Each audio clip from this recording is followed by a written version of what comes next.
Catus Maximus here. More cheap tool reviews or old used tools that are unique for me to document on my channel,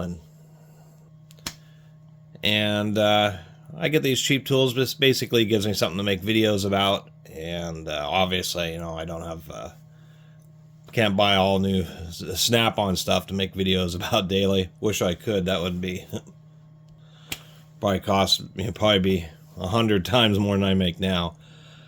But I thought this adjustable wrench was neat.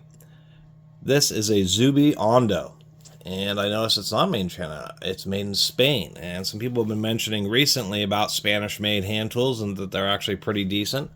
We do have a threaded fastener that holds on the wheel. We can see that because of the pitch angle there, that it does indeed have buttress threads, which is nice and proper. This is a little 8-inch version. Of course, drop forged steel, number 101. And that Zubi-Ondo name was really what caught my attention, because I think a crescent adjustable wrenches may be one of the most copied tools hand tools in the world. I used to think it was slip joint pliers, but I now think that crescent adjustable wrenches, there's probably more brands that have been stamped onto a wrench of this style than literally, I mean, if you try to compare ratchets or sockets, I don't think it even comes close. I think it's probably the #1 most copied tool in the world, just because of how versatile and useful it is. It's a whole bunch of wrenches all in one. This Zubi-Ondo is made pretty well, although, I mean, that's okay. There's a bit of jaw play if we open it all the way up. Jaw play gets a little bit worse, so there's just a slight difference in the parallelism between the machining of this flat surface where the jaw sits and the broaching for the jaw stem. This one doesn't close all the way, but it's okay, and I know why, because somebody has indeed used it as a hammer, which is inevitable with these.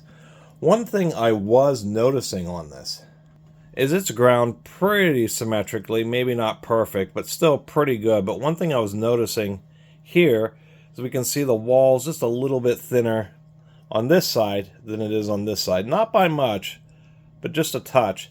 But I was noticing over here it's thicker on this side than it is on this side. So when they were grinding, what ended up happening is it ended up being tilted kind of like this. I'm exaggerating here.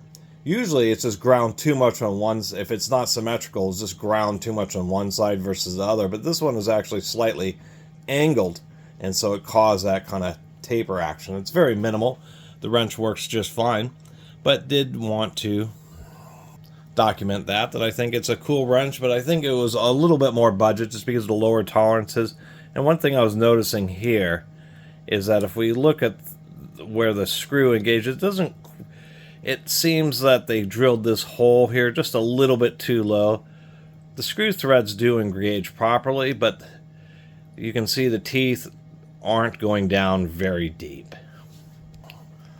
Like, for example, this old Napa Sparta, you can see how deep the teeth can go down into the threads. Where on this unit, it's just a little farther up. So it seems like the quality control, this Zubi-Ondo is some house brand or something like that. No idea where these were sold or how this one ended up in the United States. I don't know if maybe a dollar store. I don't think this would be a dollar store item, just because it's still a Spanish-made wrench, and the fact that this has quite a bit of patina on it. So maybe it came with some tool set, or maybe somebody ordered it or moved here and brought it with their tools and ended up getting rid of it at some point. Anyway, that's my overly long video about the Zubi-Ondo adjustable wrench. Really pretty unique name for a hand tool. Anyway, thanks for watching.